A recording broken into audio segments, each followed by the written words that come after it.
7-year-old poor boy is kicked out for breaking a millionaire CEO's $20,000 vase. But what he said next left everyone pale. Hit the comments and tell us your city or country. Let's see how far this story reaches. The early morning sun filtered through the threadbare curtains of apartment 4B, casting a warm glow over 7-year-old Tommy Brooks as he meticulously arranged circuit boards and recycled materials on their small kitchen table. His nimble fingers worked with surprising precision for a child his age, connecting wires to a small solar panel salvaged from a discarded calculator. "Mom, I think I've got it working." Tommy's eyes sparkled with excitement as a tiny LED light flickered to life. Sarah Brooks looked up from where she was carefully mending a small navy blue suit jacket. Despite the exhaustion etched on her face, the result of working double shifts at the diner and the convenience store, her smile was genuine and filled with pride. "That's wonderful, sweetheart," she said, setting down her needle. "Tell me again how it works?" Tommy launched into an enthusiastic explanation, using terms far beyond his years. "It's a miniature renewable energy converter. See, the solar panel captures the light energy, then converts it through these circuits I modified and stores excess power in this tiny battery I rewired from an old phone." Sarah watched her son, marveling at his brilliance. Tommy had always been exceptional, reading by age 3, solving complex math problems by 5, and now building functioning renewable energy devices at 7. If only they had the resources to nurture his talents properly. "The science teacher says all the best projects will be displayed at the Grant Mansion tomorrow," Tommy continued, barely containing his excitement. "Can you believe it, Mom? The Maxwell Grant will be there." Sarah's hand stilled on the jacket. "Maxwell Grant? The CEO?" Tommy nodded vigorously, his brown curls bouncing. "His foundation is picking student projects to sponsor. Ms. Wilson says some kids might even get scholarships." He paused, his voice dropping slightly. Do you think my project is good enough?" Sarah crossed the small living room and knelt beside her son, gently turning his face toward hers. "Tommy Brooks, your mind is a gift. This project isn't just good, it's brilliant, and anyone who can't see that isn't looking hard enough." But as Tommy returned to his work, Sarah's smile faded. She glanced around their modest one-bedroom apartment, the water stains spreading on the ceiling, the mismatched furniture from second-hand stores, the pile of past-due notices she kept hidden in her dresser drawer. Ever since David had walked out when Tommy was just 2, leaving nothing but debts and broken promises, she'd been fighting an uphill battle. Tommy deserved so much better. This opportunity at the Grant Mansion could be life-changing. Later that evening, after Tommy had finally fallen asleep, Sarah carefully laid out his only good clothes for tomorrow, the navy suit that had been a splurge from the thrift store last Christmas, now slightly too small. She picked up her needle again, working by the dim light to let out the sleeves just a bit more. The invitation to the Grant Mansion event had come as a complete surprise. Tommy's school had been selected for the annual charity showcase hosted by the Grant Foundation, where Maxwell Grant himself would review student projects. It was the opportunity of a lifetime, especially for a brilliant child from the poorest district in the city. As Sarah stitched carefully, her thoughts drifted to the story she'd read about Maxwell Grant, the self-made billionaire who had transformed a small tech startup into Grant Enterprises, one of the largest innovation companies in the country. His face was on business magazines, his name on buildings. To most people in their neighborhood, he existed in another universe entirely. Yet, tomorrow her little boy would be standing in the man's mansion, showing his homemade renewable energy project. "Perfect," Sarah whispered, holding up the jacket. It wasn't new, but it was clean and presentable. Tommy would look so handsome. She placed the suit carefully over the back of their only chair and moved to the window, gazing out at the city lights. In the distance, somewhere out there stood Grant Mansion on the hill overlooking the city, a world away from their reality.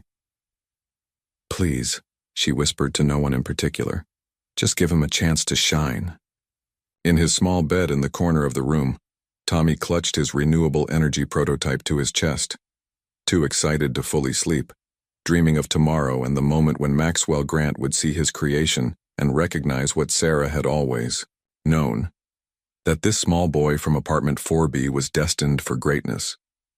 The school bus rumbled along the winding road, climbing steadily toward the affluent hillside neighborhood where Grant Mansion stood. Tommy pressed his face against the cool window glass, watching as modest houses gave way to sprawling estates behind ornate gates. "Do you think he'll actually talk to us?" whispered Ellie, Tommy's classmate from across the aisle. Tommy clutched, his renewable energy project protectively in his lap. "Ms. Wilson said he picks the best projects himself."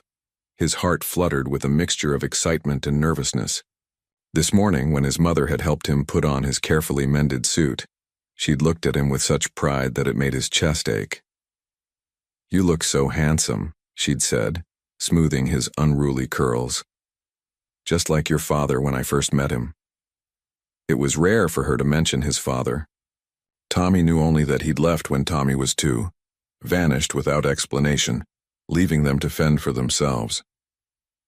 As the bus rounded a corner, Tommy's thoughts drifted to last night when he'd caught his mother asleep at the kitchen table, still clutching her sewing needle, dark circles under her eyes. He'd carefully draped a blanket over her shoulders before returning to bed. She worked so hard, at the diner from dawn until mid-afternoon, then at the convenience store until late evening. Some nights she took online classes, dreaming of becoming a nurse someday.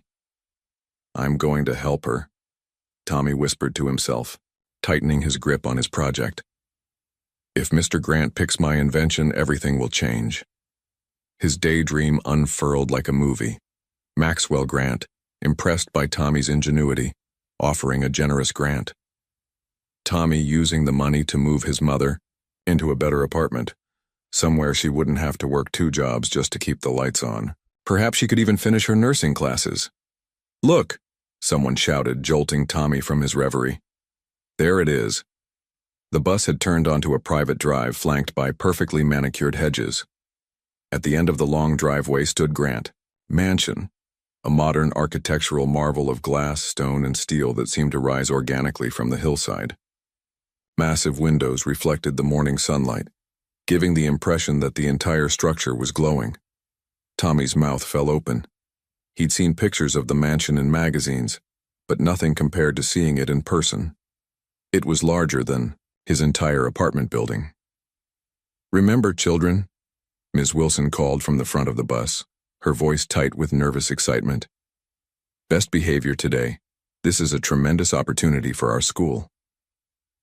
As the bus pulled to a stop in the circular driveway, Tommy noticed several sleek cars already parked nearby. Other schools had arrived before them. "Come on," Ellie nudged him as students began filing off the bus. Tommy stood, suddenly aware of his 2 short pant legs and the small scuff on his left shoe that wouldn't polish away. His stomach tightened with anxiety. "You okay?" asked Ms. Wilson. Noticing his hesitation, Tommy nodded, swallowing hard. "Just nervous." She smiled kindly. "Your project is remarkable, Tommy. Be proud of what you've accomplished with so few resources. That's what makes it special." With those words bolstering his courage, Tommy stepped off the bus, his precious invention cradled carefully in his arms. The crisp morning air carried the scent of expensive flowers and freshly cut grass. Ahead, the massive front doors of Grant Mansion stood open, revealing glimpses of the opulence within.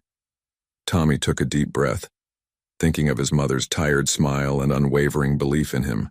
"This is for you, Mom," he whispered, and with renewed determination he followed his classmates toward the entrance of the grand estate, unaware that this day would change the course of his life forever, though not in the way he imagined. The grand foyer of Grant Mansion stole Tommy's breath away. Sunlight streamed through floor-to-ceiling windows, dancing across marble floors polished to a mirror shine. A massive crystal chandelier hung overhead, refracting light into thousands of tiny rainbows that scattered across the walls. "Welcome to Grant Mansion," announced a staff member in a crisp, dark suit. "Please follow me to the exhibition hall." Tommy held his project closer, overwhelmed by the luxury surrounding him. The staff member led them deeper into the mansion, past artwork that probably cost more than his mother would earn in a decade. Other children from wealthier schools were already there, their projects displayed on elegant tables with professional-looking presentation boards. As they approached the exhibition hall, Tommy noticed a girl about his age standing near the entrance. Unlike the staff, she wore no uniform, just an expensive-looking blue dress that matched her eyes. Her golden hair was pulled back in a perfect French braid, and she carried herself with the confidence of someone who belonged in these grand surroundings. "That's Sophia Grant," Ellie whispered. "Maxwell Grant's daughter." Tommy's eyes widened. Of course, this was her home. She looked like a princess from one of the storybooks his mother used to read to him. Sophia was directing other students, pointing them toward different tables. Her voice carried the unmistakable tone of someone accustomed to giving orders. When Tommy's group approached, Sophia's gaze swept over them, lingering momentarily on Tommy's mended suit and scuffed shoes. A slight frown creased her forehead. "Central District Elementary, right?" she asked, consulting a tablet in her hands. "You're at the back tables, by the west windows." Tommy noticed the slight curl of her lip as she said, "back tables." As his classmates shuffled toward their assigned area, Tommy paused, gathering his courage. "Excuse me," he said, smiling shyly at Sophia. "I'm really excited to be here. I made a renewable energy converter that could help families in my neighborhood save on electricity costs." Sophia looked up from her tablet, her expression shifting from boredom to faint amusement. Her eyes drifted to his project, constructed from recycled parts and housed in a cardboard box that had been carefully painted blue. His attempt to make it look more professional. "That's interesting," she replied, her tone making it clear it was anything but. "Did you make that out of trash?" Tommy's smile faltered. "I repurposed materials that would have been thrown away. That's part of the innovation, using what others discard to create something valuable."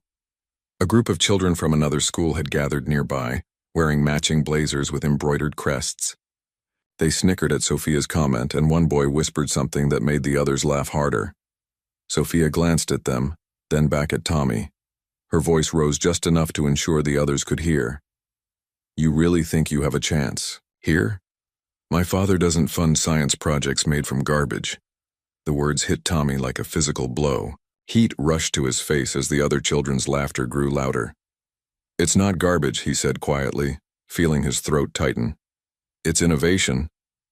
"Sure it is," Sophia rolled her eyes, then turned to her friends. "He actually thinks he can compete with the Palmer Prep Robotics team or Westridge Academy's fusion project." Tommy stood frozen, his project suddenly feeling inadequate in his hands. He thought of his mother, how she'd stayed up late mending his suit, how she'd kissed his forehead this morning and told him she believed in him. "My mom says what matters isn't how much something costs," Tommy said, finding his voice again, "but the thought and care put into creating it." Sophia's eyes narrowed, but before she could respond, a staff member called her name. With a final dismissive glance at Tommy, she turned and walked away, rejoining her friends who were still watching him with undisguised contempt. Tommy took a deep breath, remembering his mother's words from countless difficult moments. "Always hold your head high, Tommy. Your worth isn't determined by what others think of you." With quiet dignity that belied his 7 years, Tommy straightened his shoulders and walked toward the back tables, his heart heavy, but his resolve intact. He would show them all what a boy from Central District could do, even one with scuffed shoes and a second-hand suit. "Before you set up your projects, we'll be taking a special tour of Grant Mansion," announced a tall woman in a sleek business suit, her Grant Enterprises badge gleaming under the chandelier lights. "Mr. Grant believes in inspiring young minds by showing them what innovation can achieve."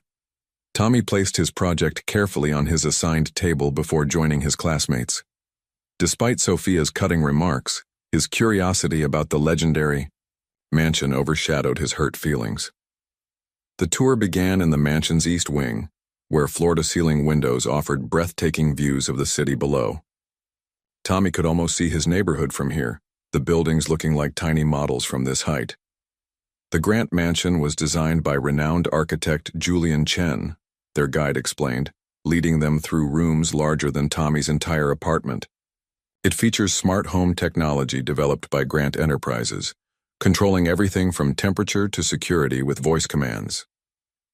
As they moved through lavishly decorated rooms, Tommy noticed how his teachers' voices took on an unnaturally enthusiastic tone whenever staff members were nearby.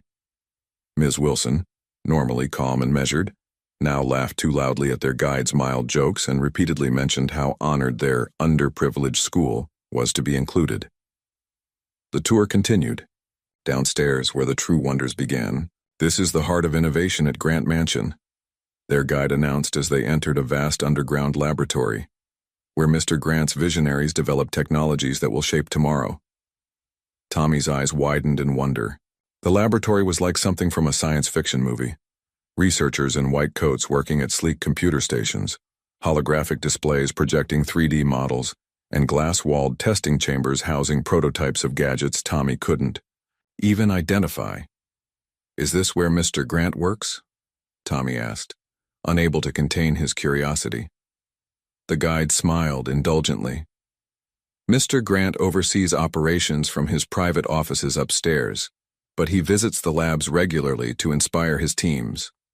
As they passed a section dedicated to renewable energy research, Tommy slowed, mesmerized by a project that seemed like an advanced version of his own crude invention. Scientists were testing solar panels no thicker than paper, capable of generating remarkable power outputs. "Please keep up with the group," the guide called, noticing Tommy lagging behind. "Sorry," he mumbled, reluctantly rejoining his classmates. "I just wanted to see the solar technology." As they rounded a corner, a flurry of activity erupted ahead. Staff members straightened their postures, researchers abandoned their stations to line up, and photographers materialized seemingly out of nowhere. "It appears we're in for a treat," their guide said, her voice tightening with nervous excitement. "Mr. Grant is making an appearance." A hush fell over the laboratory as Maxwell Grant entered, flanked by assistants clutching tablets. He was taller than Tommy had expected, impeccably dressed in a custom suit that probably cost more than Sarah's annual salary. His salt and pepper hair was perfectly styled, his smile practiced and camera-ready. "Welcome, young innovators." Maxwell addressed the children, his voice resonant and commanding. "I hope you're enjoying your tour of our humble home." Humble was the last word Tommy would use to describe the mansion, but he noticed how everyone around him nodded enthusiastically. Maxwell continued speaking about the importance of education and innovation, but Tommy's attention drifted to Sophia, who had appeared at her father's side. She stood slightly behind him, observing the group with thinly veiled boredom. When her gaze fell on Tommy, a flicker of recognition crossed her face, followed by a smirk. Tommy watched in fascination as cameras captured Maxwell shaking hands with teachers and patting children's heads. Everyone seemed transformed in his presence. Adults became fawning and deferential, while students straightened their postures and widened their eyes with manufactured awe. "The future begins with young minds like yours," Maxwell concluded his speech, checking his watch discreetly. "I look forward to seeing your projects upstairs." With that, he was gone in a whirlwind of flashing cameras and murmured praise, leaving behind an almost tangible vacuum.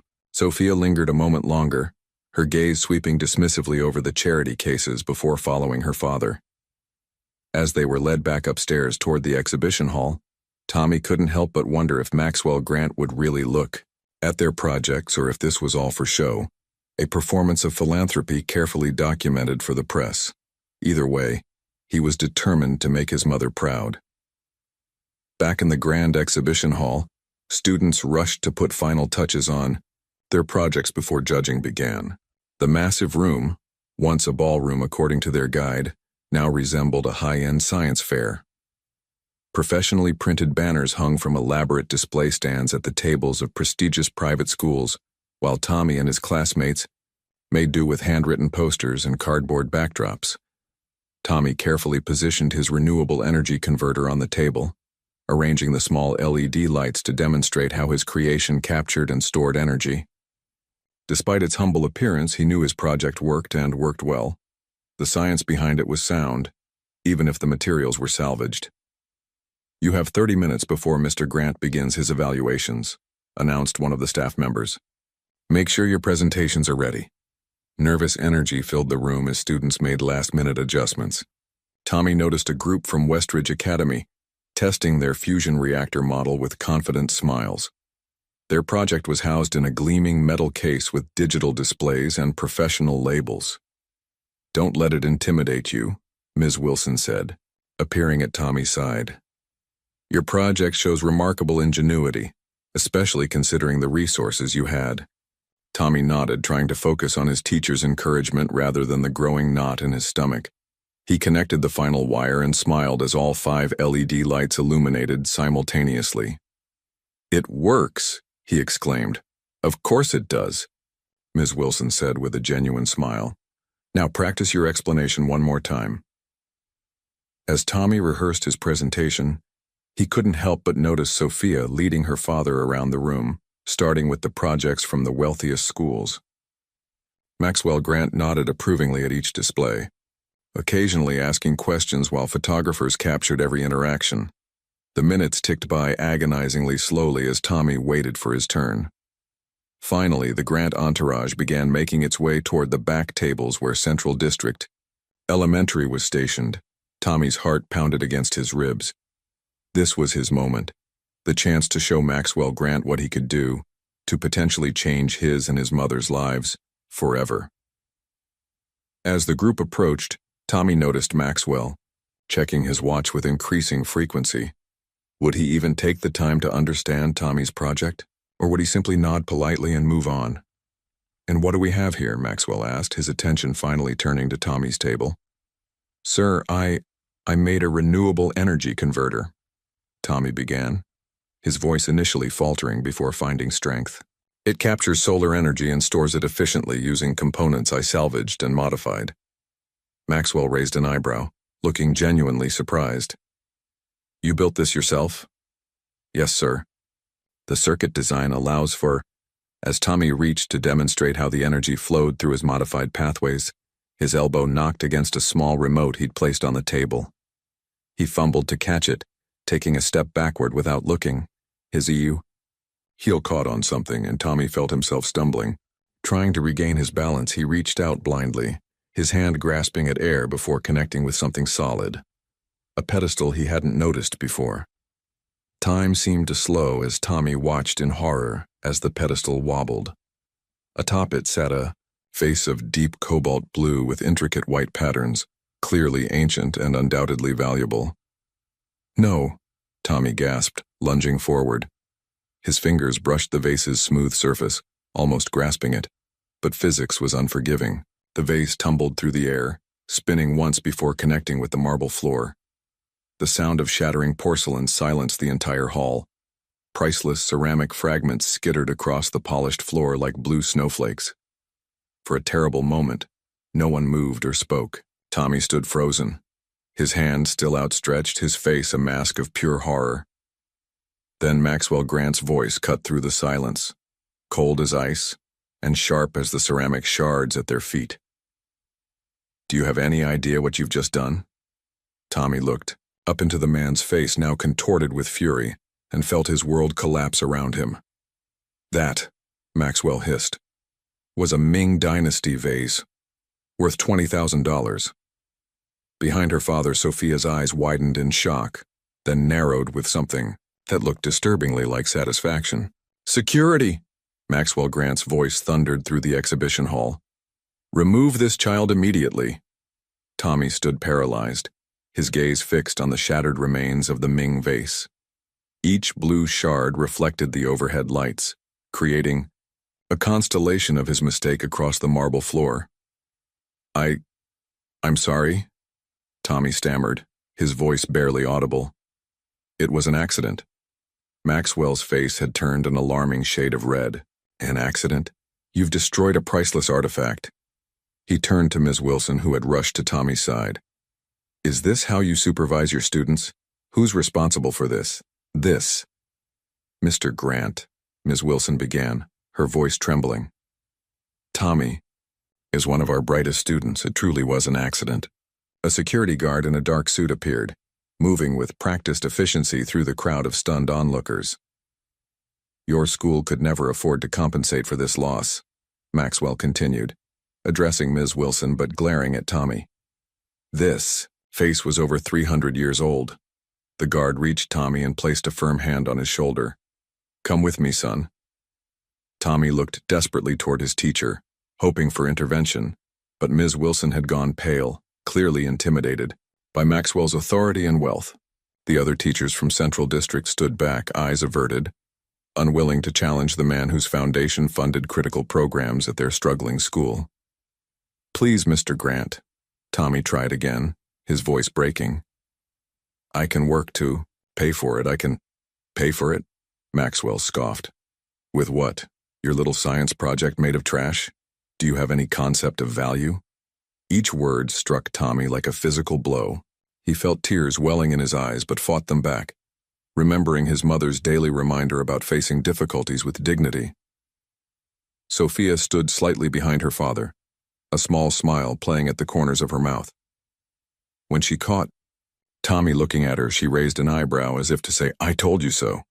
The security guard began guiding Tommy toward the exit, his grip unnecessarily tight on the boy's small shoulder. Tommy's classmates watched in stunned silence, none daring to speak up. "Your school is banned from future Grant Foundation events," Maxwell announced to the Central District teachers. "People like you don't belong in places like this."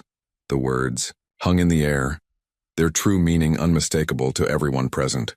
It wasn't just about the vase, it was about class, about wealth, about who deserved to be in these hallowed halls.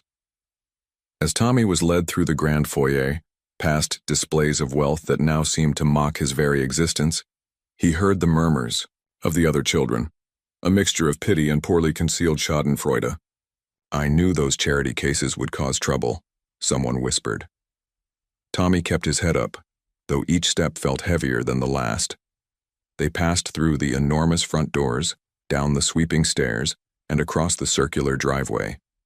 "Wait. At the bus," the security guard instructed gruffly, releasing Tommy's shoulder. "Your school will be departing early." With that, the man turned and walked back inside, leaving Tommy alone on the vast driveway. The spring afternoon had turned suddenly cold. Dark clouds gathered overhead, matching Tommy's darkening spirits. A gust of wind scattered fallen cherry blossoms across the immaculate pavement, swirling them around his feet like pale pink snowflakes. Tommy stood motionless, the weight of his failure crushing down on him. He had come here with such hope, dreams of impressing Maxwell Grant, of securing funding that could change his and his mother's lives. Instead, he'd caused thousands of dollars in damage and gotten his entire school banned from future opportunities. How would he explain this to his mother? Sarah, who had stayed up late mending his suit, who believed in him without reservation, who had sacrificed so much to give him every opportunity she could afford. The first raindrop fell, landing on Tommy's cheek and mingling with the tear he could no longer hold back. Then another drop, and another, until the sky opened up and rain poured down, soaking through his second-hand suit. Tommy didn't move to seek shelter. The cold rain matched his inner desolation, and somehow, standing there letting the water wash over him felt right, as if the universe itself were trying to cleanse him of his shame. But some stains he knew could never be washed away. Tommy stood in the driving rain, his clothes soaked through, his dreams shattered like the Ming vase. On the marble floor, behind him, the massive doors of Grant Mansion remained closed, a physical barrier between his world and the one he'd briefly glimpsed. As he turned to walk toward the waiting school bus, something shifted inside him. The initial shock and shame gave way to a quiet, burning sense of injustice. His mother's voice echoed in his mind. "Your worth isn't determined by what others think of you, but by how you respond when life knocks you down." Tommy paused mid-step, then slowly turned back toward the mansion. With deliberate movements, he climbed the sweeping stairs once more, rain streaming down his face, his small shoulders squared with newfound resolve.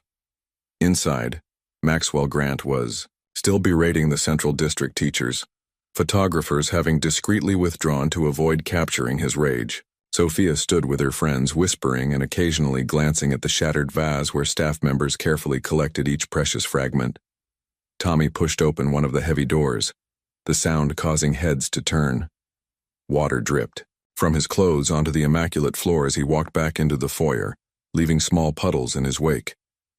"Young man," A security guard began, moving to intercept him. Tommy raised his hand in a surprisingly adult gesture. "One moment, please. I need to say something." The quiet dignity in his voice gave the guard pause. The room fell silent as Tommy approached Maxwell Grant, stopping at a respectful distance. "Mr. Grant," Tommy said, his voice clear and unwavering despite his racing heart. "I came here today because I believed innovation could come from anywhere, even from a boy who can't afford new shoes." Maxwell's expression darkened. "You've done enough damage. My mother," Tommy continued undeterred, "works 2 jobs and still finds time to help me with my projects. She taught me that the most important things in life aren't things at all." He glanced at the broken vase, then back at Maxwell. "I am truly sorry about your vase. It was beautiful, and I know it was valuable." The room remained silent. Everyone, transfixed by the soaking wet 7-year-old addressing the billionaire with such composure. "But my mother also taught me that possessions can be replaced," Tommy continued, his voice growing stronger. "Character cannot." A collective intake of breath rippled through the onlookers. Maxwell's face flushed anew with indignation. "I promise you, Mr. Grant," Tommy said, looking the man directly in the eyes, "that one day I will pay back every cent of what that vase was worth. Not because you humiliated me, but because it's the right thing to do." He paused, then delivered his final words with quiet conviction. "I'm sorry about your vase, sir. But I'm sorrier for you. You have all this." He gestured to the opulent surroundings. "But you couldn't show kindness to a child who made a mistake." Complete silence followed. Maxwell Grant seemed momentarily at a loss for words, his mouth opening and closing without sound. Even Sophia had stopped whispering, her expression unreadable as she stared at Tommy. In the back of the room, an older man with silver hair and kind eyes watched the scene unfold with growing interest. Dr. Robert Coleman, a former science professor now consulting for the Grant Foundation, studied the boy with a thoughtful expression. "Get him out of here," Maxwell finally sputtered, turning away. This time Tommy didn't wait for the security guard. He turned with quiet dignity and walked toward the exit, head held high despite the water still dripping from his clothes. As he reached the door, Tommy heard a voice call out, "Young man." He turned to see the silver-haired gentleman approaching. "My name is Dr. Coleman," the man said, removing his jacket and draping it over Tommy's shoulders. "I believe we should talk." Tommy looked up, confused by this unexpected kindness. "That took extraordinary courage," Dr. Coleman continued, opening an umbrella as they stepped outside, "and rather remarkable eloquence for someone your age." As they descended the mansion steps together, the rain began to subside, a few tentative rays of sunshine breaking through the clouds. Behind them, inside the mansion, the echo of Tommy's words lingered in the air, touching hearts and planting seeds that would, in time, bear unexpected fruit. Tommy sat in the passenger seat of Dr. Coleman's modest sedan, his renewable energy project carefully placed on the back seat. The older man drove with calm confidence through the winding streets leading down from the wealthy hillside neighborhood. "So, you're interested in renewable energy?" Dr. Coleman asked, breaking the comfortable silence. Tommy nodded, still processing the day's dramatic events. "Yes, sir. I want to make electricity affordable for everyone, especially people in my neighborhood. Sometimes the power gets shut off when people can't pay." He thought of the Rodriguez family in apartment 2C, whose 3 children had to do homework by candlelight last winter. "A noble goal," Dr. Coleman said, genuine interest in his voice. "Tell me how your device works." As Tommy explained the principles behind his creation, Dr. Coleman occasionally nodded or asked insightful questions. Unlike Maxwell Grant, he didn't seem to care that the project was housed in a painted cardboard box or built from salvaged parts. "Remarkable," the older man murmured when Tommy finished. "You've intuitively grasped concepts most university students struggle with. Who taught you about circuitry?" "Nobody, really," Tommy admitted. I read books from the library and watch videos online at school since we don't have internet at home. Sometimes I take apart broken things to see how they work. Dr. Coleman glanced at him with newfound respect. Self-taught, then. That's even more impressive. They turned onto Tommy Street. The contrast between the Grant neighborhood and Central District stark and immediate. Here buildings showed their age, sidewalks cracked under the pressure of neglect, and chain-link fences surrounded patches of struggling grass. That's our building. Tommy pointed to a 3-story brick apartment complex with fading paint. Apartment 4B.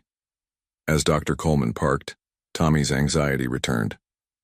My mom's probably still at work. She doesn't get home from the diner until 4. Then perhaps I should wait and speak with her, Dr. Coleman suggested. I have a proposition that might interest both of you. Tommy led the way up 3 flights of stairs, apologizing for the elevator that had been temporarily out of service for the past 8 months. He unlocked the apartment door with the key he kept on a string around his neck. It's not much, Tommy said self-consciously as they entered the small living space. Dr. Coleman looked around, taking in the worn but immaculately clean furniture, the bookshelf overflowing with library books and the kitchen table still covered with Sarah's sewing materials. It's a home, he said simply, without pity or judgment. You can tell a lot about people from their homes.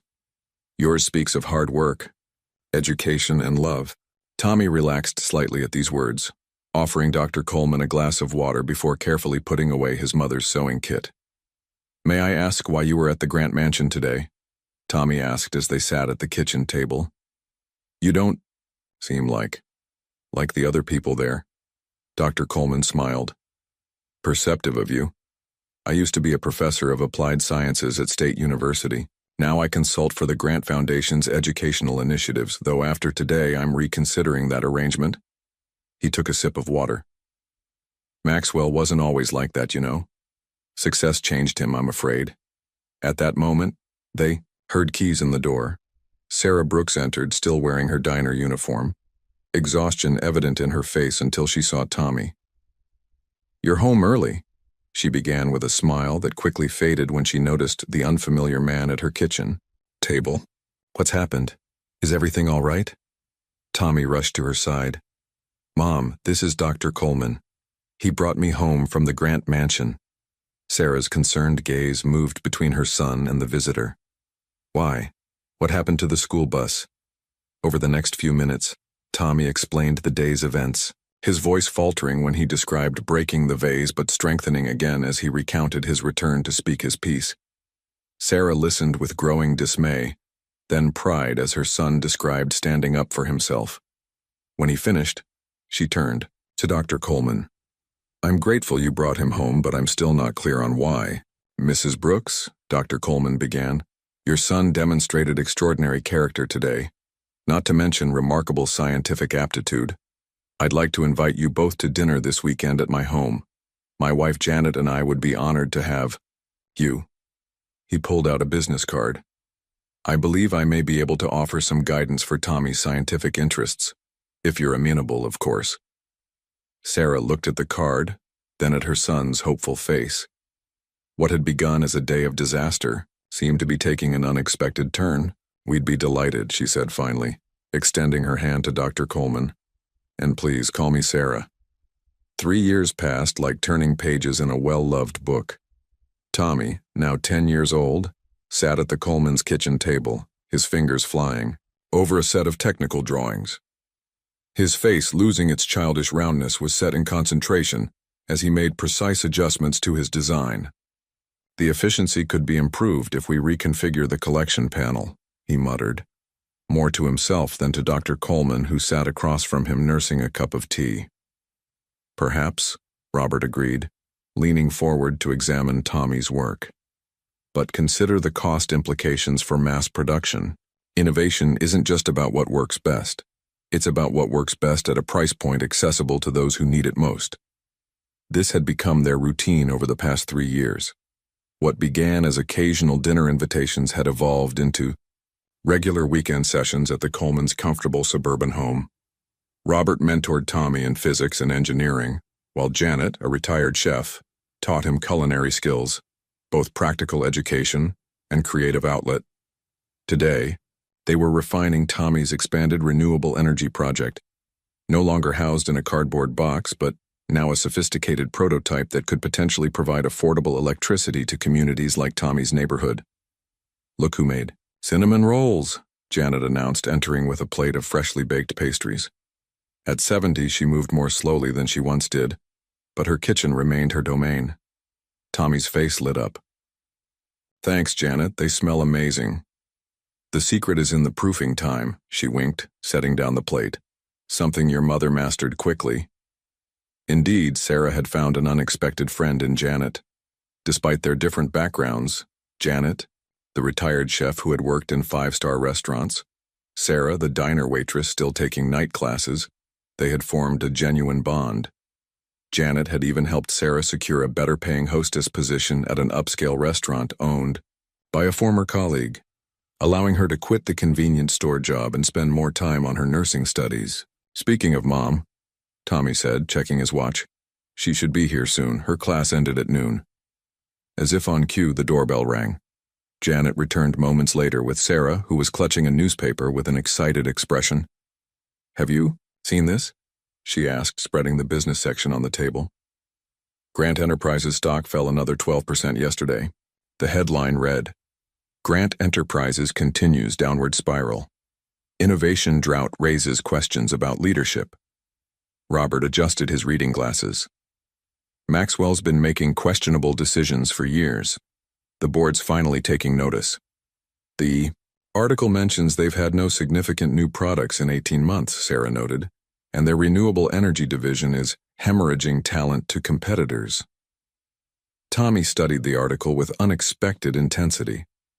The name Grant still stirred complicated feelings, humiliation, anger, but also determination. That day at the mansion had changed the trajectory of his life, though not in the way he'd initially hoped. "Tommy," Robert said, breaking the boys' reverie, "I think your project is ready for the next stage." "What do you mean?" Tommy looked up. "I mean it's time to consider patenting your design." Robert's voice was serious. "What you've created here isn't just a school project anymore. It's a potentially viable product." The adults exchanged glances. This was clearly a conversation they'd had privately before. "Patent?" Tommy repeated, the adult word feeling strange on his tongue. "But that costs thousands of dollars." Sarah sat beside her son. "It does. But Dr. Coleman and I have been discussing options." "Call me Robert, please," the older man interjected with a smile. "After 3 years, I think we're well past formalities." "Robert believes in your invention," Sarah continued. "Enough to." She hesitated, still uncomfortable with accepting significant help. Robert leaned forward, addressing Tommy directly. "I'd like to invest in your future, Tommy, not charity and investment. I believe your energy solution could help countless families, and yes, potentially be profitable." Tommy looked between his mother and his mentor, processing this unexpected development. "You've grown so much since that day at the mansion," Robert continued. "Not just in height or knowledge, but in purpose. You took that experience, and instead of letting it defeat you, you channeled it into something meaningful." Tommy glanced down at his drawings, the culmination of 3 years of guidance, hard work, and determination. What had begun as a child's science project had evolved into something with real potential. "What do you think, Tommy?" Sarah asked, watching her son's thoughtful expression. Tommy considered the newspaper headline, the patent proposal, and the journey that had led him here. A slow smile spread across his face. "I think," he said with newfound confidence, "it's time to take the next step." 7 years later. The sleek glass headquarters of Tommy's Tech stood in stark contrast to the surrounding neighborhood, a deliberate choice by its 17-year-old founder. Tommy Brooks had insisted on building his company's home in Central District, bringing jobs and opportunity to the community that raised him. "The quarterly numbers look excellent," Sarah said, sliding a tablet across the conference table to her son. Now the operations director of Tommy's Tech, she had completed her nursing degree but discovered an unexpected talent for business management. "The West Side housing project installation is complete. and the feedback has been overwhelmingly positive. Tommy, tall and lean with his mother's warm eyes and quiet confidence, studied the data. Gone was the second-hand suit from a thrift store. Today he wore a simple but well-tailored navy blazer over a white shirt, his personal uniform as the young CEO of a rapidly growing company. 237 families with reliable, affordable electricity, he noted with satisfaction. That's what matters most. Robert Coleman, now in his late 70s but still sharp as ever, smiled from across the table. As Tommy's Tech's lead scientific advisor, he had watched his protege grow from a curious child into a visionary young man. The efficiency improvements on the Mark IV units are impressive, Robert said. 23% more output while maintaining the same price point. Janet Coleman entered the conference room carrying a tray of sandwiches. Despite Tommy's offers to hire catering, she insisted on providing lunch for their strategy meetings, a tradition from those early days. Around her kitchen table, "No proper thinking happens on an empty stomach," she announced, setting down the tray. Though now using a cane, Janet remained a force of nature, volunteering her time between Tommy's Tech and community cooking classes she'd established for local children. Tommy smiled at this surrogate family he'd found. Their belief in him had been the foundation upon which he'd built everything. The journey hadn't been easy. Securing the patent had been just the beginning. There had been prototype failures, funding challenges, and moments of doubt. But with Robert's guidance, Sarah's unwavering support, and his own determination, Tommy had transformed his childhood invention into Tommy's Tech, a company dedicated to providing affordable energy solutions to low-income communities. Their first major success came when a neighboring city installed Tommy's renewable energy systems in a public housing development, cutting residents' electricity bills by nearly 60%. The success story caught media attention, and suddenly, the boy CEO, as newspapers called him, was being hailed as an innovator reimagining energy access. Now, 3 years after its official founding, Tommy's Tech employed 37 people, had installations in 3 states, and was being courted by international development organizations interested in bringing the technology to emerging markets. "Before we finish," Tommy said, glancing at his watch, "we need to discuss the Innovation Expo next week." Sarah's expression shifted slightly. "Are you sure you want to attend? Grant Enterprises will be there." The name still carried weight in their conversations. Maxwell Grant's company had continued its decline over the years, with rumors of layoffs and desperate attempts to recapture market relevance. "I'm sure," Tommy said firmly. "Our booth is directly across from theirs in the main exhibition hall. It wasn't my request, but I'm not going to hide from them either." Robert studied his protege thoughtfully. "Just remember why we're doing this, Tommy. It's not about revenge or vindication. It never has been," Tommy assured him, though the memory of that humiliating day at Grant Mansion remained vivid. "It's about proving that innovation can come from anywhere, even from a kid who couldn't afford new shoes." He smiled, using the same words he'd spoken to Maxwell Grant 10 years ago. As their meeting concluded, Tommy walked to the large windows overlooking Central District. From this height, he could see his old apartment building, the community center where his company sponsored after-school science programs, and the park where he'd once collected discarded electronics to disassemble and study. His phone buzzed, with a notification, the final confirmation for their booth at the Innovation Expo. Tommy felt a curious mix of emotions knowing he would soon face Maxwell Grant again, not as a humiliated child, but as a peer in the industry Maxwell once dominated. "Whatever happens," Tommy murmured to himself, "I'll remember what matters." He turned back to his team, his family, with renewed purpose. The past had shaped him, but it was the future he was building that truly mattered now. The Innovation Expo transformed the city's convention center into a showcase of cutting-edge technology. Company booths lined the massive hall, each displaying their vision of the future, from artificial intelligence to space technology, medical breakthroughs, to environmental solutions. Tommy's Tech's booth stood out for its elegant simplicity.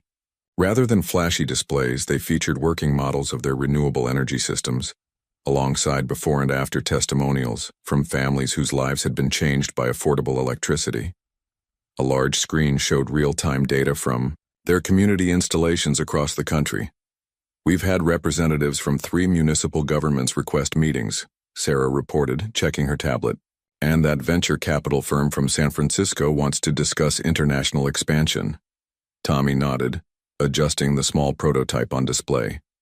"Schedule them for tomorrow if possible. I want to be fully present for these conversations." Throughout the morning, their booth had attracted steady interest. Industry professionals, environmental activists, and policymakers drawn by the company's growing reputation. Tommy, despite his youth, handled each interaction with the confidence of someone who thoroughly understood his field and his purpose. Around midday, he noticed a flurry of activity across the aisle. The Grant Enterprises booth, larger and more ostentatious than most, was preparing for what appeared to be a press event. Staff frantically adjusted lighting and positioned cameras. "Mr. Grant is finally making his appearance," Robert observed, joining Tommy. "He's missed the opening 2 days." Tommy watched with curious detachment as Maxwell Grant arrived, flanked by assistants. The years had not been kind to the once imposing CEO. Though still impeccably dressed, his face showed the strain of his company's decline. New lines etched by stress, his hair now more silver than pepper. Following closely behind him was a young woman Tommy didn't immediately recognize. Tall and poised in a tailored business suit, she directed staff with practiced authority before taking position beside Maxwell. "That's Sophia," Sarah whispered, following Tommy's gaze. "Maxwell's daughter." Tommy blinked in surprise. The haughty 12-year-old who had mocked his second-hand clothes had grown into a composed young executive. As if sensing his attention, Sophia glanced across the aisle, her eyes briefly meeting Tommy's before she looked away, her expression unreadable. The Grant Enterprises presentation began, Maxwell announcing their latest attempt at innovation, a renewable energy system suspiciously similar to earlier versions of Tommy's technology. The gathered press seemed underwhelmed, several journalists glancing toward Tommy's text booth for comparison. As the crowd dispersed, Maxwell finally noticed the booth across from his. His eyes narrowed as he read the company name, then widened, with recognition as he spotted Tommy. After a moment's hesitation, Maxwell crossed the aisle, Sophia trailing reluctantly behind. "Tommy Brooks," Maxwell said, extending his hand with a practiced smile that didn't reach his eyes. "I've heard impressive things about your company." Tommy accepted the handshake, keeping his expression neutral. "Mr. Grant, your energy solutions have been getting attention in circles I frequent," Maxwell continued, his tone suggesting he was conferring a great honor by acknowledging Tommy's existence. "I've been following your progress with interest." Tommy doubted that very much. What seemed more likely was that Maxwell had just been briefed on potential competitors moments before. "Your presentation was interesting," Tommy replied diplomatically, though I couldn't help noticing similarities to our third-generation system from 2 years ago. Maxwell's smile tightened. "Great minds often travel similar paths.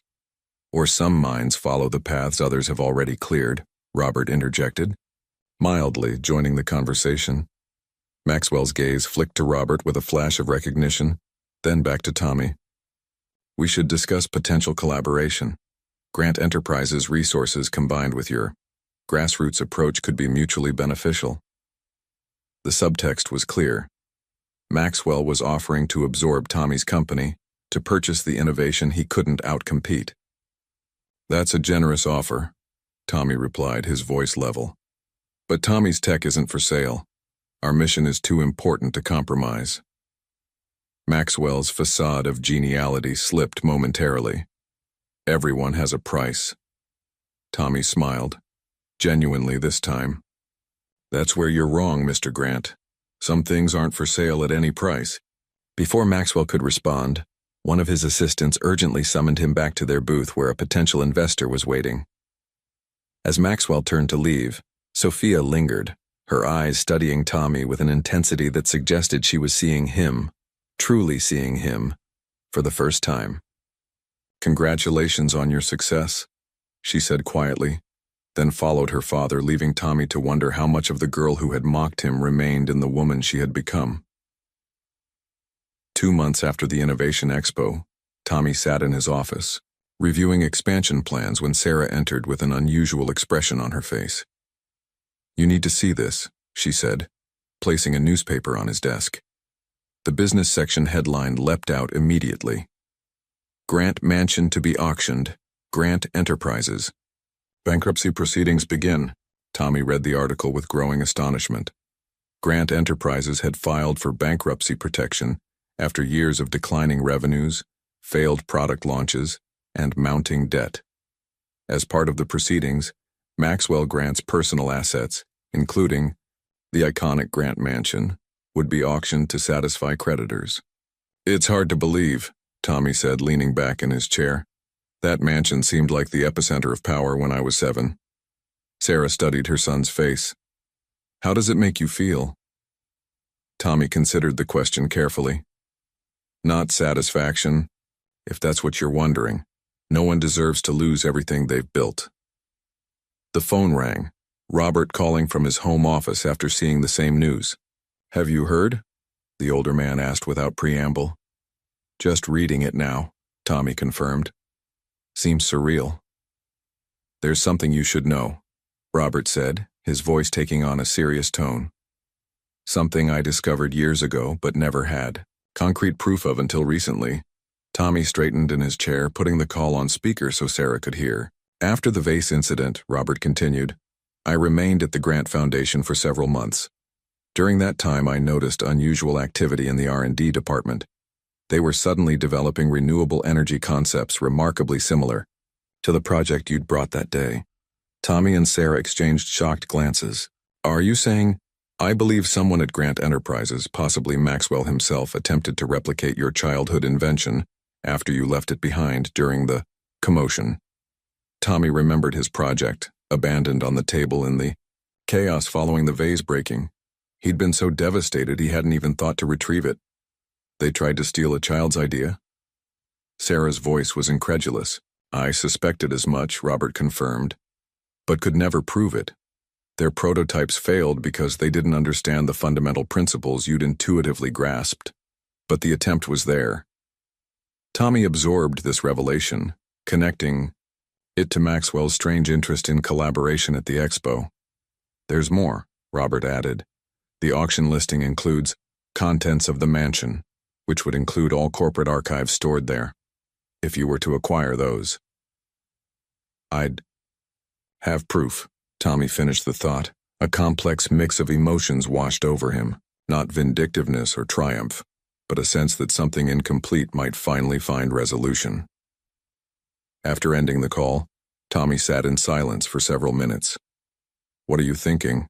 Sarah asked finally. "I'm thinking about that day," Tommy replied. "How one accident seemed to destroy all our hopes. How it felt to be humiliated and dismissed because of where we came from." He stood and walked to the window, looking out at the community his company now served. "But I'm also thinking about how that day led to meeting Robert and Janet, to finding my path. Everything we've built started from that moment of adversity." Sarah joined him at the window. "So what will you do about the auction?" Tommy turned to his mother, his decision made. "I'm going to buy the mansion." The declaration hung in the air between them. "Not out of revenge," Tommy clarified, "but because I have a vision for what that place could become." Over the next 3 weeks, Tommy worked with his company's legal team to prepare for the auction. He established an anonymous holding company to make the purchase, wanting the transaction evaluated on its merits rather than emotions. On auction day, Tommy stood at the back of the room as the auctioneer described the property. 11 acres, 15,000 square feet of living space, the prestigious history of the Grant family residence. The irony wasn't lost on him. This palace that had once seemed so unattainable was now within his reach. As the bidding began, Tommy remained silent, watching wealthy developers and investment groups compete. Only when the bidding had nearly concluded did he raise his paddle, entering with a figure that silenced the room. The auctioneer's gavel fell with finality. "Sold to Brooks Holdings." In that moment, Tommy felt no triumph, only the weight of responsibility for transforming a symbol of exclusion into something more aligned with his vision of accessibility and opportunity. The mansion that had once expelled him would now become his to reimagine. Gray clouds hung low over Grant Mansion as Tommy's car pulled through the ornate gates that had once seemed so impenetrable. As the new owner, he'd arranged to inspect the property the same day Maxwell and Sophia were scheduled to remove their personal belongings, a deliberate choice that would force a long-overdue confrontation. "Are you sure you want to do this today?" Sarah asked from the passenger seat. "We could come back tomorrow." Tommy shook his head. "Some conversations need to happen in person." The mansion looked different than he remembered, still imposing but somehow diminished. Its grandeur faded like an old photograph. Without staff maintaining the grounds, the manicured gardens had already begun to surrender to nature's disorder. As they approached the massive front doors, Tommy was struck by the memory of standing here as a soaking wet 7-year-old, summoning the courage to return and speak his truth to Maxwell Grant. Now, 10 years later, he returned not as a visitor, but as the owner. Inside, the foyer echoed with the sounds of activity, moving boxes being filled, artwork being carefully wrapped, voices directing which items to take and which to leave. Tommy recognized Maxwell's voice immediately, sharp with irritation, as he supervised the removal process. When Tommy and Sarah stepped into view, a stunned silence fell over the room. Maxwell stood frozen beside a half-packed crate of awards and memorabilia, his face cycling through shock, recognition, and finally outrage. "You?" he managed, his complexion reddening. "Brooks Holdings is you?" Tommy nodded once, maintaining his composure. "Good morning, Mr. Grant." Maxwell's disbelief quickly hardened into anger. "This is why you bid anonymously, so I wouldn't know it was you taking my home?" "I bid anonymously because I wanted the transaction evaluated on its financial merits, not emotional history," Tommy replied evenly. From the grand staircase came the click of heels as Sophia descended, drawn by the commotion. She paused halfway, down, her expression inscrutable as she took in the scene. "What is this?" Maxwell demanded, gesturing wildly around the mansion. "Some kind of twisted revenge? The poor boy returns to claim the castle?" Sarah stepped forward protectively, but Tommy gently touched her arm, signaling he could handle this. "This isn't about revenge, Mr. Grant, it's about transformation. This property has tremendous potential that extends beyond being one family's symbol of status." Maxwell scoffed. "You can't just walk in and take everything we've built." "Everything you built?" Tommy interrupted, his voice still calm but carrying an undercurrent of steel. "Like the renewable energy technology your company tried to develop after seeing my childhood project?" The accusation landed with precision. Maxwell's mouth opened, then closed without response. "A $20,000 vase meant nothing to you," Tommy continued, referencing the pivotal moment from their past. "But it meant everything to me. It changed the trajectory of my life, though not in the way either of us could have predicted." The room remained silent as the two faced each other, the fallen titan and the rising innovator whose paths had been intertwined by fate and choice. "And now," Maxwell said bitterly, "you'll throw us out with nothing, I suppose. The perfect circle of humiliation." "Actually," Tommy replied, "I'm not here to evict you today. I'm here to inspect what I've purchased and to show respect by speaking with you directly about my plans." He turned to include Sophia in his gaze. "This mansion will be transformed, but you have time to make proper arrangements. The transition will be handled with dignity, the dignity you once denied a 7-year-old boy." Sophia finally descended the remaining stairs, placing a restraining hand on her father's arm as he began another angry retort. "Thank you for that consideration," she said, her voice neutral yet carrying a note of something like remorse. "What exactly are your plans for the property?" The question seemed to genuinely interest her, causing Tommy to reassess his assumptions about Sophia's character. "Something more aligned with my company's mission," Tommy answered. "A place where innovation is accessible to everyone, regardless of background or resources." Maxwell shook his head in disgust. "Sentimental nonsense. This estate is wasted on Father? Sophia interrupted sharply. Enough. Her intervention surprised everyone, including Maxwell, who fell silent more from shock than obedience. As tension hung in the air, Tommy noticed something familiar on a nearby table. A cobalt blue vase remarkably similar to the one he'd broken a decade ago. The sight of it crystallized the strange circular journey that had brought him back to this moment, not as a visitor seeking approval, but as the architect of a new vision. The following week, Tommy returned to the mansion, accompanied by Robert. They made their way to the basement archives, a climate-controlled room housing decades of Grant Enterprises corporate records. Maxwell kept everything, Robert explained, gesturing to the meticulously organized shelves. His father taught him to document all aspects of the business. Now those records belong to you. They began with the files dated shortly after Tommy's visit 10 years ago. Hour after hour, they sifted through meeting minutes, research notes, and project proposals until Robert suddenly paused, holding a folder marked Renewable Energy Initiative, 2015. This is it, he said gravely, spreading the contents across the table. Tommy's breath caught. Inside were photographs of his childhood project from multiple angles, alongside detailed notes attempting to reverse engineer his design. A memo on Grant Enterprises' letterhead outlined a strategy to repurpose the conceptual foundation without infringing on potential intellectual property. They knew exactly what they were doing, Robert said, his voice tight with indignation, taking a child's idea while publicly humiliating him. Tommy examined the evidence, emotions churning beneath his composed exterior. Have the legal team review these files immediately. The next morning, Tommy requested a meeting with Maxwell and Sophia at their temporary downtown apartment. When they arrived, Maxwell's expression was guarded, Sophia's curious. I've discovered something concerning in the mansion archives. Tommy began without preamble, placing copies of the incriminating documents on the coffee table between them. Maxwell paled visibly while Sophia picked up the papers, her face registering shock as she understood their significance. You tried to steal a 7-year-old's invention, Tommy stated, his voice steady. The same day you threw me out for breaking your vase. Maxwell's shock quickly hardened into defiance. It was company property the moment you brought it into my home. Father, Sophia interjected, visibly disturbed. This is indefensible. It's also illegal, Tommy added. My attorneys confirm we have grounds for substantial legal action. Maxwell's facade cracked, fear replacing arrogance as he realized the implications for his already devastated reputation. What do you want? He asked hoarsely. Money? Public apology? I want justice, Tommy replied. But not the kind you're thinking of.